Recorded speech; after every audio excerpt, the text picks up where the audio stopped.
health trend that everybody is talking about, CBD oil. Now, it comes from the cannabis plant, and many believe it can help with everything from anxiety and chronic pain to diabetes, even cancer. We're in the midst of a CBD oil boom, with products popping up everywhere. Today, Dr. Sanjay Gupta is here to investigate what exactly is CBD oil, and does it live up to the hype? But first, I asked correspondent Marcia Vacampo to find out how big CBD has truly become. CBD. If you haven't heard of it yet, you probably will soon. The natural herb is taking the health world by storm, with sales of the new supplement expected to grow 700% in the next 2 years. Wow, you just see great review after great review. I mean, people seem to love this stuff. 4,000 reviews.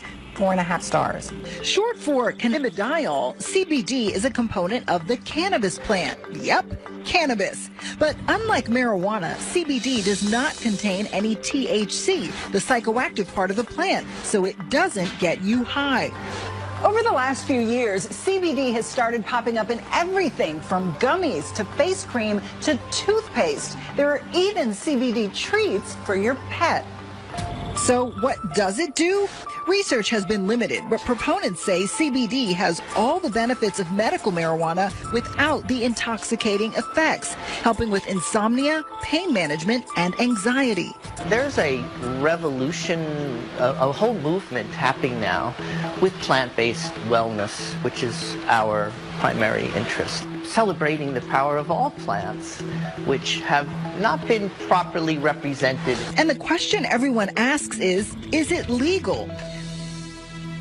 Dr. Sanjay Gupta, CNN's medical correspondent, the chief one, and has reported on the latest research behind CBD. So if you don't want to break this down for everybody, I'd like to take your thoughts on what it really is so people can get this into their heads. Well, you think about the cannabis plant, marijuana, it's called cannabis.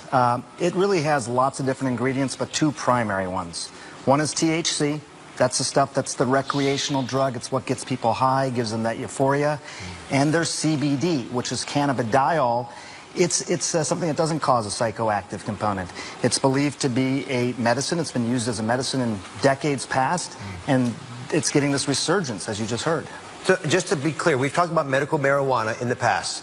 This is not that, right? CBD oil is being sold all over the place. You take the plant and you can pull out certain components of it. So you're just, in this case, you're pulling out the CBD component and you're just using that. And therefore, you're not getting all those other effects that people often associate with marijuana. Which is why I think 47 states so far have said we're okay with it. How is the medical community using CBD oil? This is fascinating to me. I mean, if you would have asked this question 5 years ago, it would have basically been crickets. Nobody was really talking about it. Within the last 5 years, you had a medication that was sort of known colloquially as Charlotte's Web. It was for this little girl who had seizures that just could not be treated by all these different medicines she took. Her mom essentially started taking CBD herself in her kitchen sink and giving it to her daughter. That was what was known as Charlotte's Web. Within 5 years, it's gone from being that idea to now an FDA-approved drug in this country. That's fast. That's never really happened that quickly. The government has approved one CBD oil for one indication. Yes, and this is from the plant. This isn't synthesized in some lab. This is CBD that's actually coming from the plant, from the botanical. So that's a big deal. You actually now have something that's been considered illegal at the federal level, also part of an FDA-approved drug. That's what we're dealing with in this country. Can you guys wrap your heads around this? This is part of the disconnect, right? The federal government says it's not legal. 47 states say it is. Kids with seizures are being treated. I mean, and the FDA says, yes, we'll approve it. Yeah. But still at the federal level, it's illegal. What is starting to gain more traction, I think, really is what's happening with opioids in this country.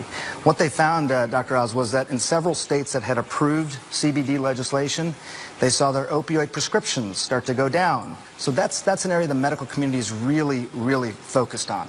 As a neurosurgeon, you're good at this stuff. Explain to me how CBD actually affects the body. Well, we have all these different receptors in our bodies to basically attract and to have these components activate.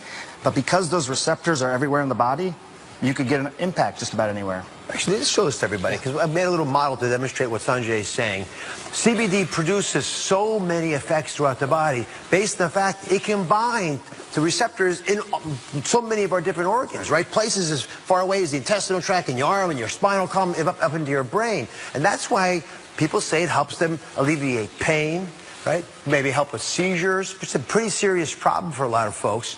Anxiety, pretty common problem that we don't want to treat if we don't have to. Even withdrawal from medications, maybe even the opiates, as Sanjay mentioned. Okay. But think about that. People think it can do so many things because of the CBD oil that is in there. It's touching so many parts of our body.